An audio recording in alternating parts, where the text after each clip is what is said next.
smooth.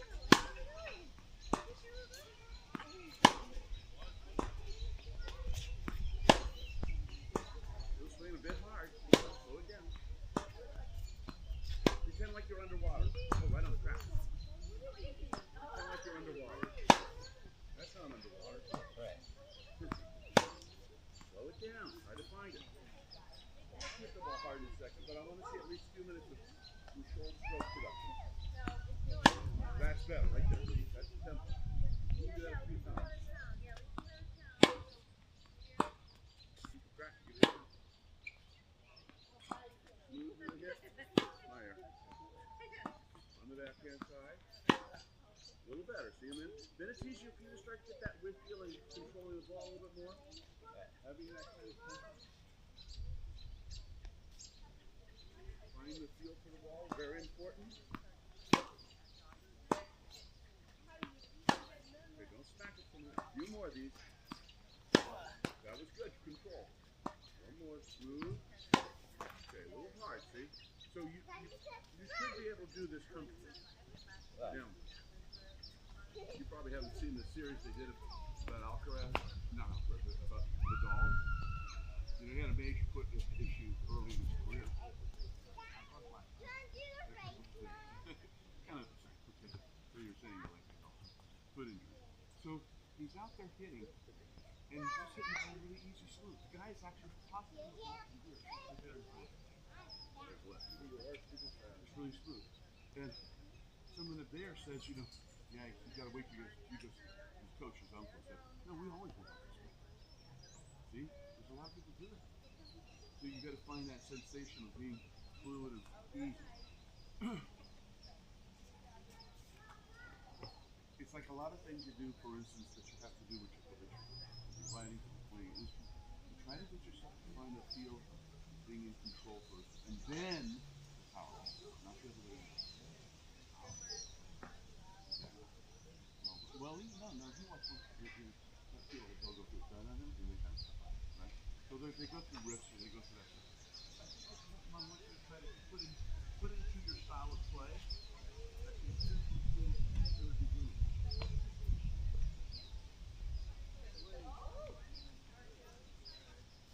It illustrates, like I said, that you have a calmness of a racket through the ball.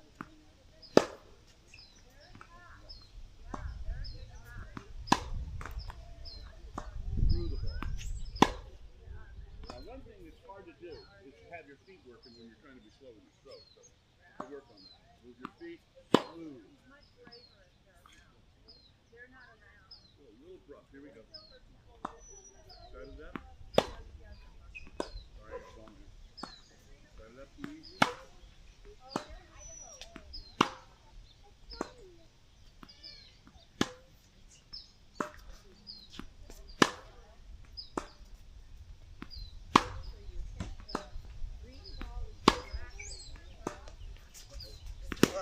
Better though, that was a good rally. Threw it like that easy. Again, control it smooth. I mean, they're great hits, don't get me wrong, but I want you to do this for when you warm up with me, or anybody for that matter, okay? Yeah. Keep the ball in play, find your tempo, and kind of own the sensation of hitting a good ball first. That's much better. When you find that crack every time. Much better.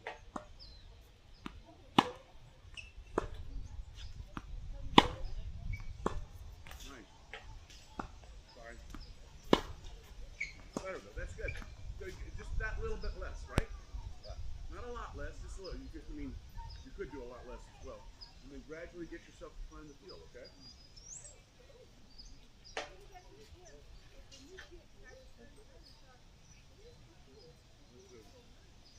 Oh, sorry. Short. And now we'll beat the corner ball.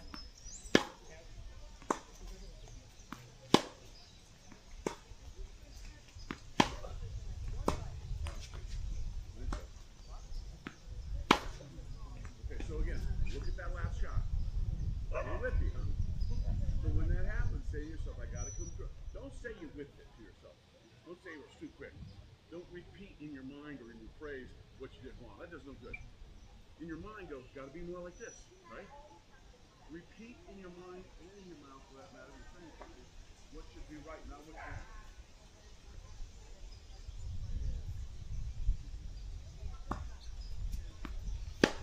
Better. Sorry.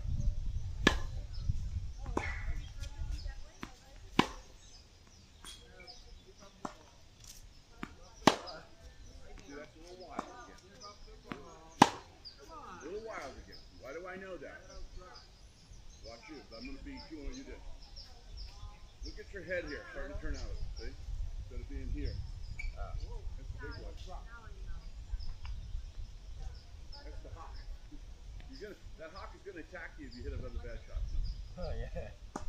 Sorry, didn't say that. There you go. Way to stay with it. Just stay with it. And move it too quick. Okay. You're getting. Sorry, I'm looking at you. Okay, but we'll start to move you around now. Okay. If you work on trying to get that fluid hit, we're gonna try something a little different than we'll do quota. Do what? Quota. What? We're gonna do a quota. What's that? You're gonna find out. We'll do 10 balls. See how many out of 10 you can get in. One. Sorry. I need this. I can't hit with it. I gotta feed. Okay, start over again.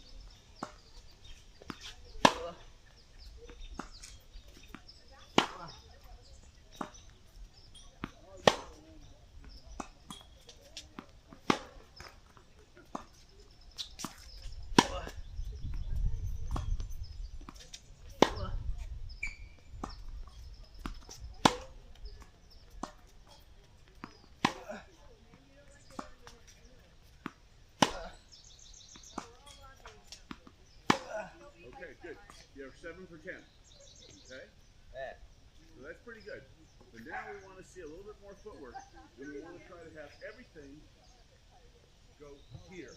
We'll do the other side next, okay? So you see how many 10 balls you can hit. And they have to land in that area to be absolutely home. Yeah. 1 for 1. Too short. 1 for 3. 2 for 4. 3 for 5. 4 for 6. 5 for 7. 5 for 8. 6 for 9. 1. Okay, for 6 for 10, right? Yeah. Your goal on a drill where you're locating it, you're moving, would be 8 out of 10. So you're not too far off. This is the idea, but same thing on the other side. What, here? Huh? Yep, that side. If it lands in the service squares, it's out. Okay. Ready? Start on that side. 1 for 1. 1 for 2. 2 for 3. 3 for 4. 3 for 5. 4 for 6. 5 for 7. 5 for 8. 6 for 8. That's it. Okay. Good, okay. Just about that. Okay, so you get that consistency. So we warm up. I've got a theme I'm going with today. How to be prepared to play a match. Okay. So that's one of the things we try to do. First we get that smoothness, we get control, right? And then we try to have an established quote. Okay, can I do this one? You may be playing a lefty, righty, who knows? Doesn't really matter. But you try to have established goals. So you're competing against what? What's your competition when you do this? People know? Yeah. Okay. I think no. So the idea is you're going, okay, I have to get myself to play my game. Now, this is going to sound like it's very odd, but you know what? Every tour player does this. They all get out there and have quotas to work with in the beginning. And when they meet the quota, then they know they're ready to play. What's a quota? A goal? Huh? A quota is just a goal? Well, yeah.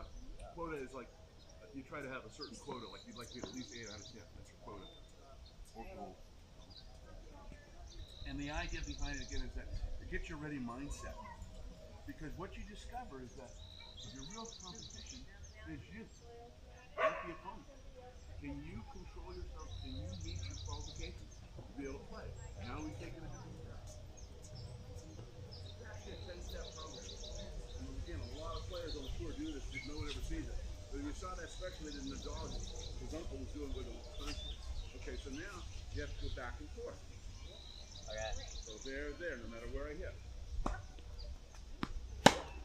for 1. A little long, sorry. 1 for 2. Okay. 2 for 2. 3 for 3. 3 for 4. 5 for 5. 3 for 6. 3 for 8. 7.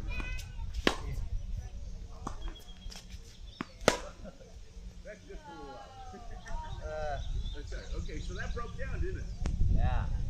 So that's what happened. So what happened? Why did it break down? I got tired.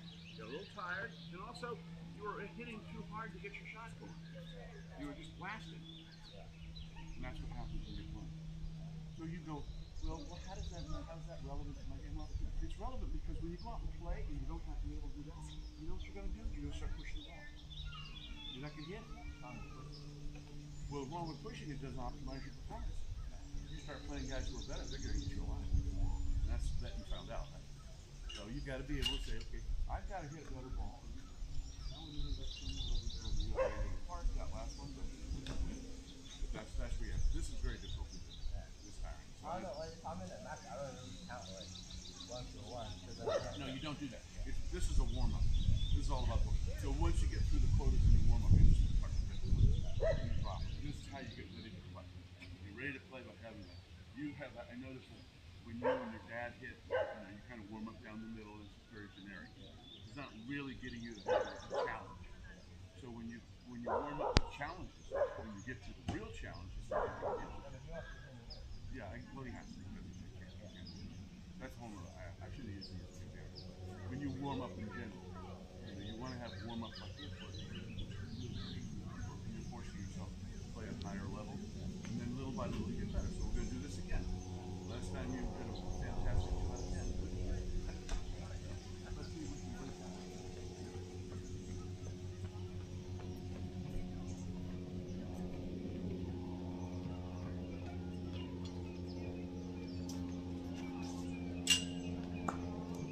Sorry, that's the part of my part. Bring it. I got to get good feet. There we go. 1. 2. Sorry to be on short. Higher. 3. 4. 5. 5 for 6. 5 for 7. 6 for 8. 6 for 9. Yeah, okay. So that was 7 out of 10. That's a little better, right? Obviously a little better. How's my backhand more consistent than my forehand? That's, I think you're always going to live with that because your forehand tends to dip a little bit, meaning you kind of dip down, you whip them hard. And so it's a little bit more regular. I think when your backhand is on, it's a little bit more through the hitting zone. So that's not, that, by the way, you know what? That's common. People's backhands are often, yeah, but the backhand, if you watch some of the matches and you watch the French Open, these guys' backhands, they can hit all day long. Forehand's the weapon. I mean, that's how this has evolved these days. And it's just because of 2 hands swinging the ball. I was watching that match. Again, I saw it replayed back of the match that was so close between where the Naldi won over Tiafoe. I can't remember who Tiafoe was. Tiafoe's backhand, he tried something missed with his forehand, bang. But Austin's forehand had more winners.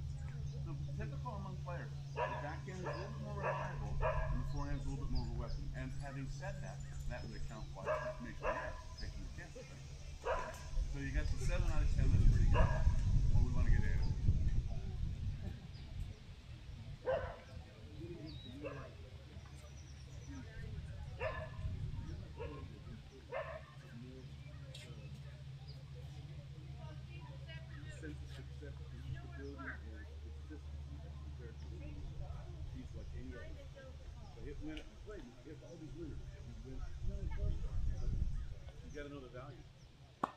sorry.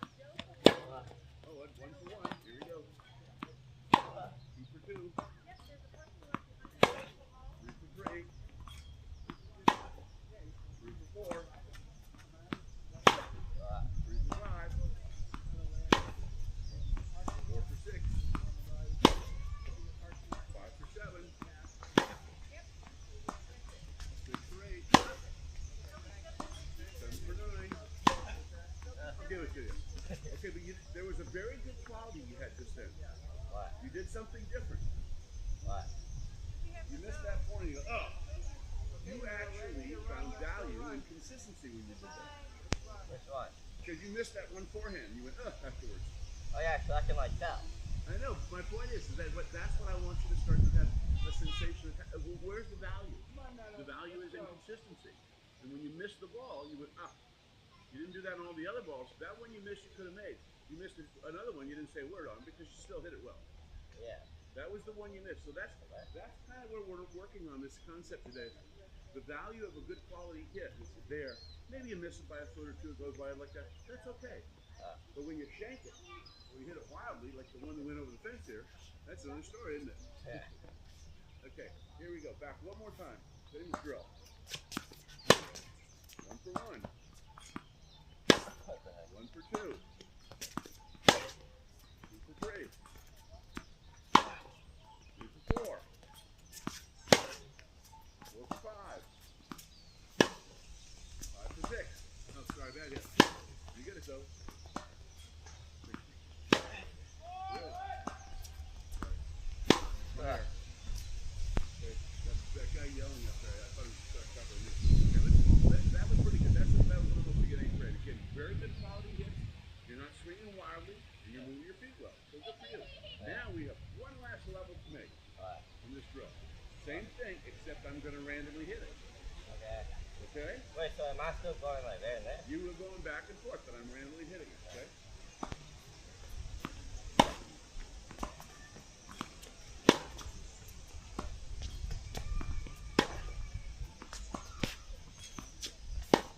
Good hit. All right, man.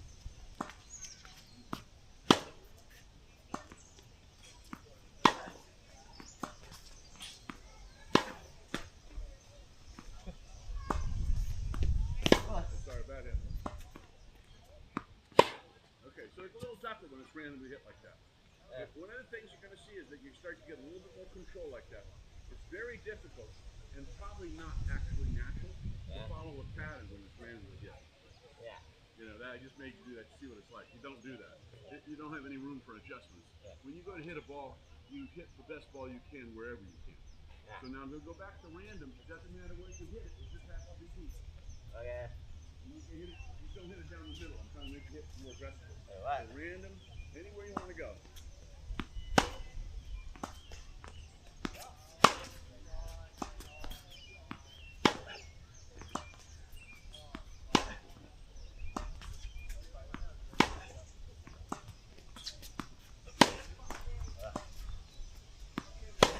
Okay, stop right there. A little erratic, huh? Yeah. Got a little tired, didn't you? Yeah. Yeah. Okay, it's okay. But again, pretty good control. You're up around 7 for 10 there. That's good. Okay, got a breather. One more time. Here we go.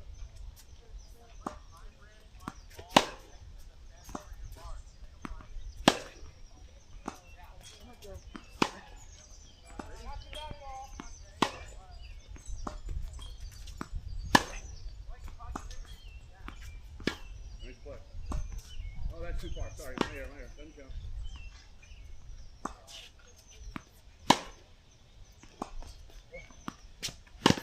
Okay, very good. Getting better. Now, when I normally feed you balls, you never even saw this happening today. When I normally feed you balls, I'm dodging your balls. You're self-defeating angel. No. I'm not looking at it all. Exactly. You're not. It's instinct. So you start playing, you start attack the corner. Now what'll happen, let's go through your mindset. Okay, you're playing a game, you move the ball around, you know, like, get the guy running wide on the foregrip, and you go to that fence defense right down. Or vice versa. Who knows what the pattern is? Or maybe I do attack him out of the know once in a while. start to realize, okay, cause and effect is what I'm doing. So yeah, why do I have that ability? Okay, so when you're consistent, you have the ability to create a strategy because you're in control. That's hard. That's the highest level. I mean, the highest level. So, I mean, you still have strategy. well, it's hard to maintain it though, isn't it? I mean, that's the problem. You know, that's why I build the game up like we did today.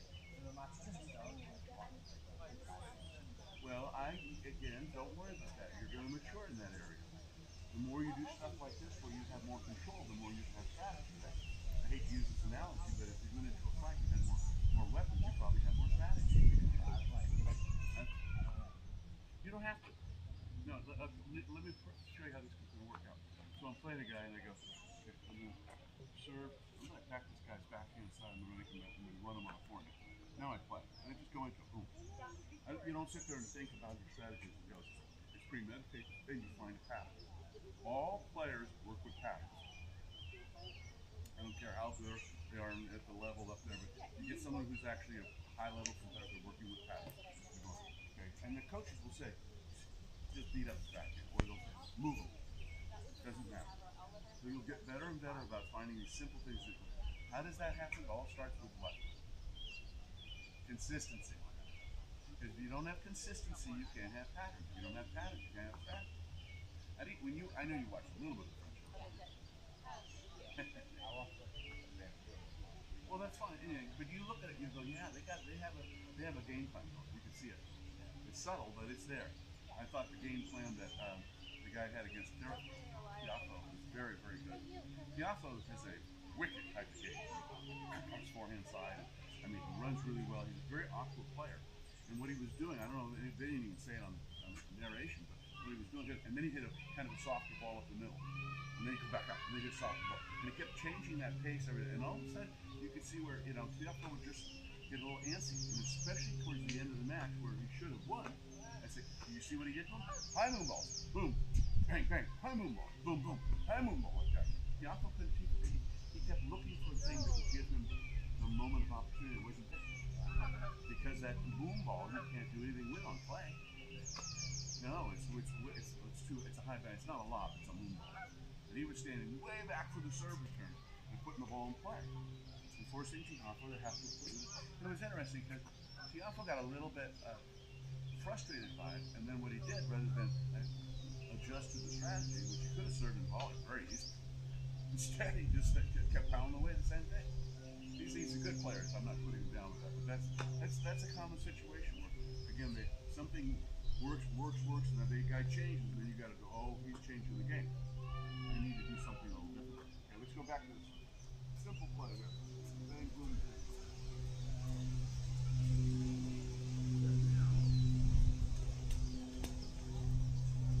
I'll be hitting about several half-court balls, and then I'm going to give you a short ball. A minute, we'll finish it off with a volley, okay? I hit on my card. Dang it, here we go. Deep hit, there you go. That's good.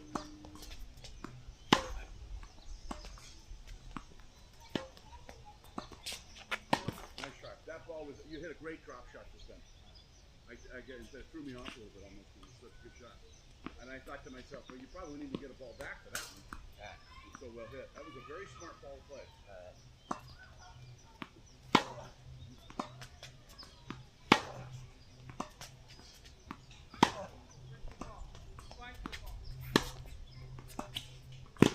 That's a great play. What did you do so well just then? I gave you 3 backhands in a row, and you captured deep cross court every time. So you just owned a pattern. Wasn't the volley? And then, no, the volley was the finishing touch. But if you want to call it, what built that was the dynamics of the back. You would never had a volley, you missed the backhand, right? So you just hit beautiful cross courts. Got the short ball, hit a pretty good forehand, and then had a nice volley reach. But the volley, that great shot on the volley would have never happened if that didn't happen beforehand, right? No. I said it was a drop shot. No, the point is, if you don't make those, if you're not consistent, this is the theory, the theme today. If you're not consistent, you can't have strategy. You can have dreams, but you can't. Really a strategy. It is. That's the point. That is a strategy. Strategy's not that complex. Like I think I'll hit the ball with 25 revolutions per. It's not that. It's not that complex. It's just based. Let me rephrase it. Let's not call it strategy. Let's call it consistency. That's really what it is. Everything comes from the fact that you have consistency. From consistency, then you build your game. One of the misconceptions about strategy and thinking is that it's really cerebral. It's not. It's really simple. Most sports are. You just got to execute. But it all begins with being able to execute with consistency so you have somewhere you can go. And that sounds like it should be a simple thing to do, but it's not, because the guy on the other side doesn't want you to do that. Right? So it's part of that is getting yourself, like I said, ready to keep the ball and play like you did, and then building the opportunity, which you did a fantastic job. That level of play right there that you just showed me, that level of play would get you on a college team. Easily. Easily. Okay, ready?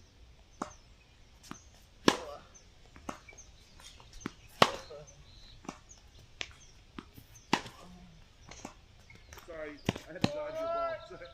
That happens every time. I set you up and then I had to dodge your ball.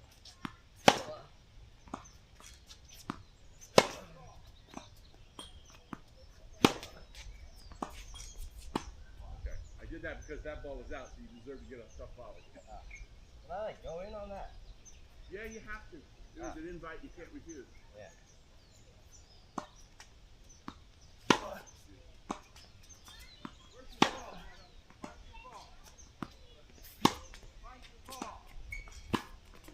Very good.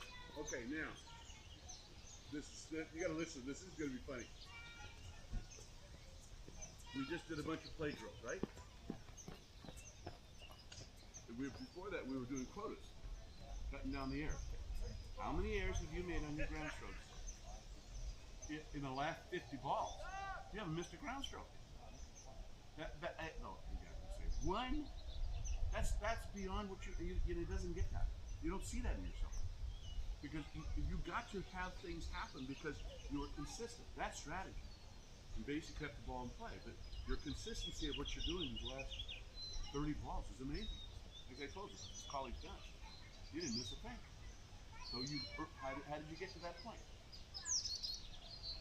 Through the quotas we did. Warming up the mind to see that you don't make mistakes. That's sports. You know, I mean, if you watch any sporting event, the people who perform well are the people who don't make mistakes, not the people who beat the others. Even in golf. Yeah, you have to be, I mean, you have to do what you can do. You're playing all the time, hit a ball like that you should. That's where it's dangerous. Because that's one of the things that is never appreciated by people. Because there's no bells or whistles or, going, wow, I hit the greatest forehand ever.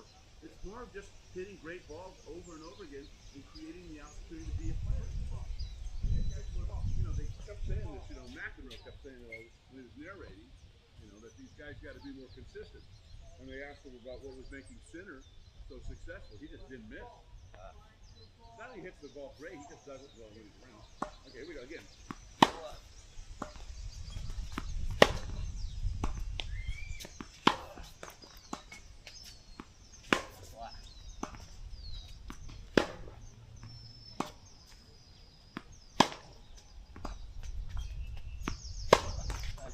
So do you see the amount of airs on that one?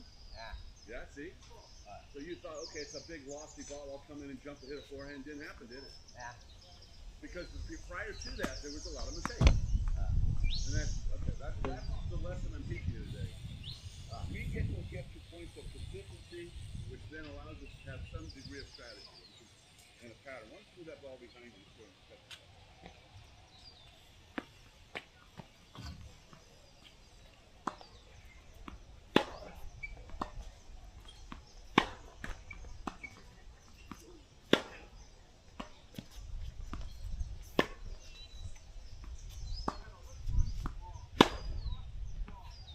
Get it so fast. Right out. I couldn't jump. Good touch. Good consistency. Nice.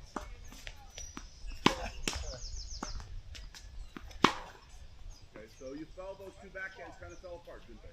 Yeah. You didn't have balance, you got a little tired. Yeah. I know, it's okay. Listen, nobody's perfect, obviously. Yeah.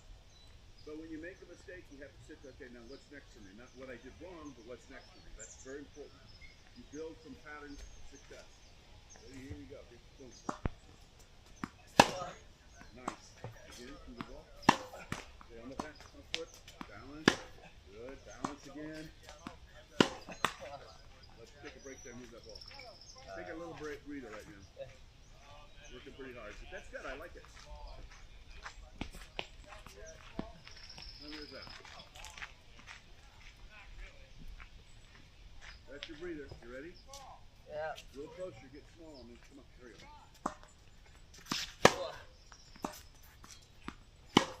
Stay low on the ball. There you go. Come on. Balance, balance, balance. Okay, here we go. Get in there. Let's go. Get in there. So you see when the ground strokes broke down, the approach shot broke. You see how it works? Yeah. That's how it happens. When it's like with serving. We haven't even got into it. When you serve and your serve is off, it's hard to get your game going. And vice versa. Serve return. You might get the ball back and play. Can't play a point. So we all find ourselves. But again, go back. How do we become consistent? What's the mindset we need to have to become consistent? There's something more than that. What is the mindset we need to have to be consistent? Is it like a word? It's a feeling. Contact. You don't go, God, I'm making errors. Oh, I got to keep the ball in play. Contact the ball, do ball. Contact the ball. It's the fundamental thinking of what's taking place. When you're driving that Formula One car around those corners like that, you're not going, I should probably make my hand go like this. No! You're going, oh, that's amazing. Have you ever seen this? Yeah. Freaking amazing. You know that you see the little thing you're working with?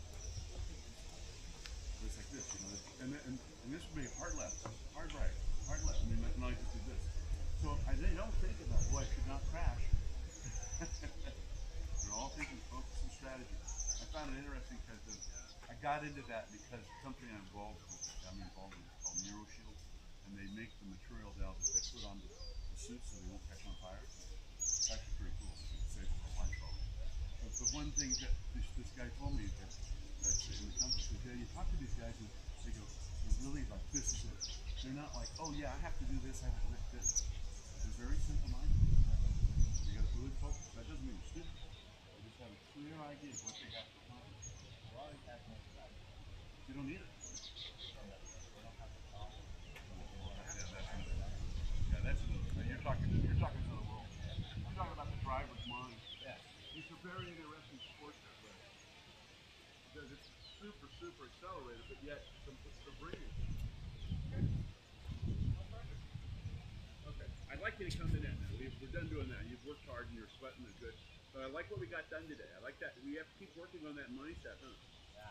You played really, really well, and you got to that point where you were just really being consistent in control. So that's really good. Ready?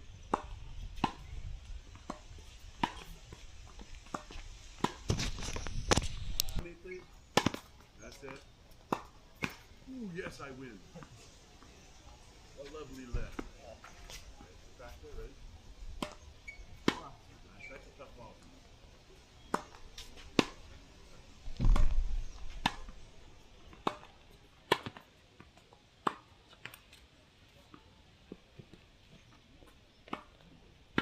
Nice. Nice. Nice.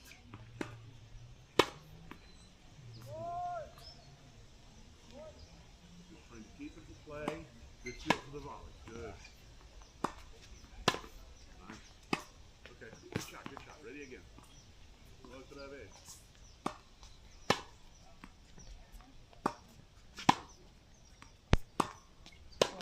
That's tough yet. Medical basket. Almost. Almost got in the back. Okay. So the reason you can see the practice from here is that it requires a lot more of the low ball hits, doesn't it? Yeah. That's good. That's what you need to get. This stuff is easy. Well, it should be. That's right. This stuff is easy. It's right there for you. I mean, it's just simple stuff. You still have to go forward, yes. You have to keep it out in front. But that's an easy concept. And you work with players, a lot of them now have to work on that low ball. So it's easy here. Ah, shoot. I didn't here we go. Low ball. Good. Yeah, that's it. Good.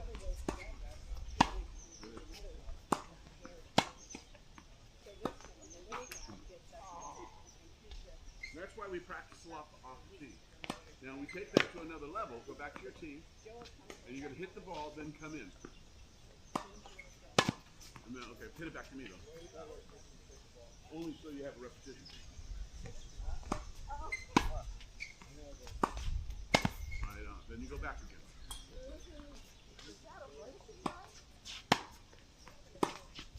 You know, there's a drill. We haven't done this yet because it's very advanced. But Alan Fox used to do it. He coached Pepperdine. He was a top player in his day. One of the best coaches ever in college. And he had a drill where they would go up and back to keep the ball in play.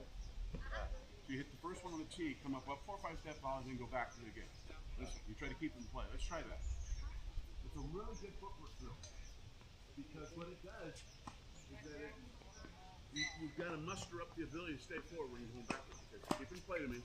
Come up a bit. Now back up. And that's what makes it hard. See? Yeah.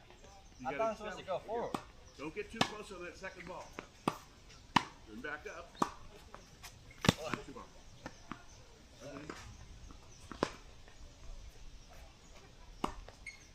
Then come up. Okay, now back up a bit.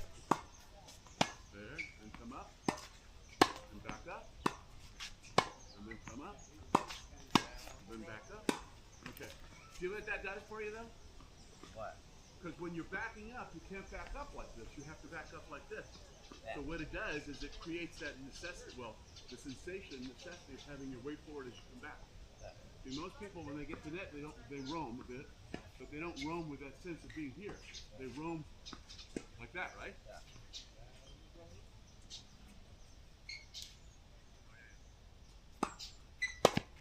All right. Otra vez. Try it again. I'll do the other corner. Back up. Then come forward. Then back up. See, it's hard, isn't it? But isn't that good? Yeah, well, because my weight is like going back. Yeah, it's hard to have your weight. It's hard to go back like this. Yeah. But there's a lot of sports where you have to do that, like basketball, football. We have to go backwards with your weight forward, otherwise you can't move. Yeah. So it's a great exercise. Let me do the other corner. Yeah.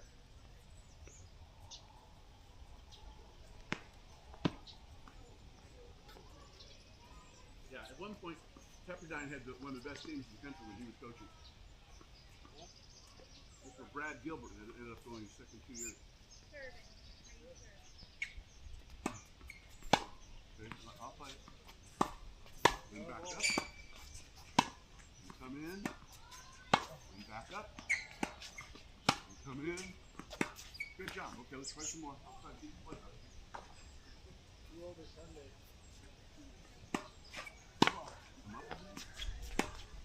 Back up.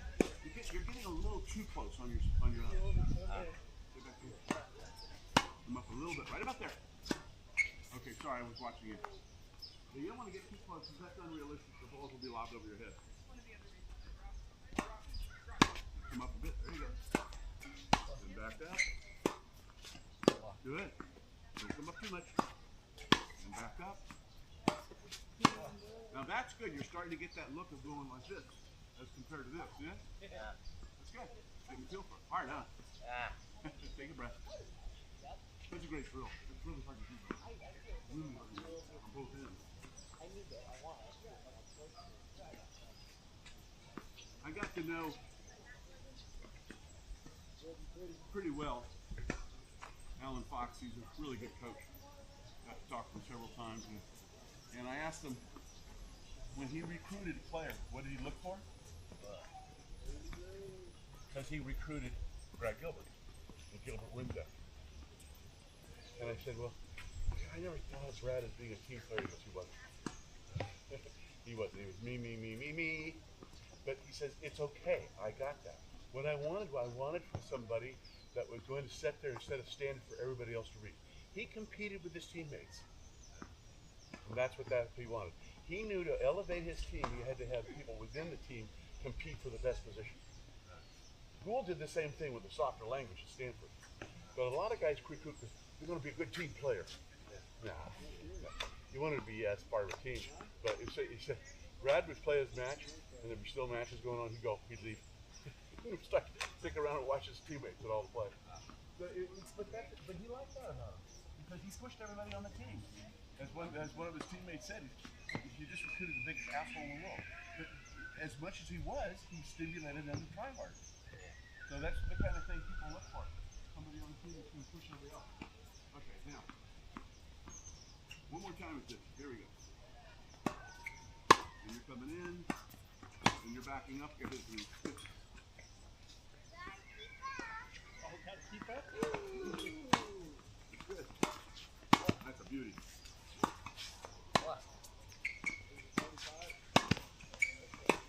Okay, very well done.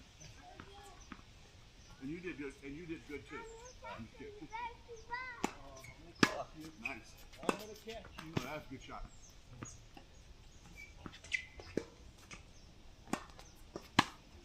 There you go. Very good. Okay. It's great. Take a little breather here. Come over here because you're going to do some serving.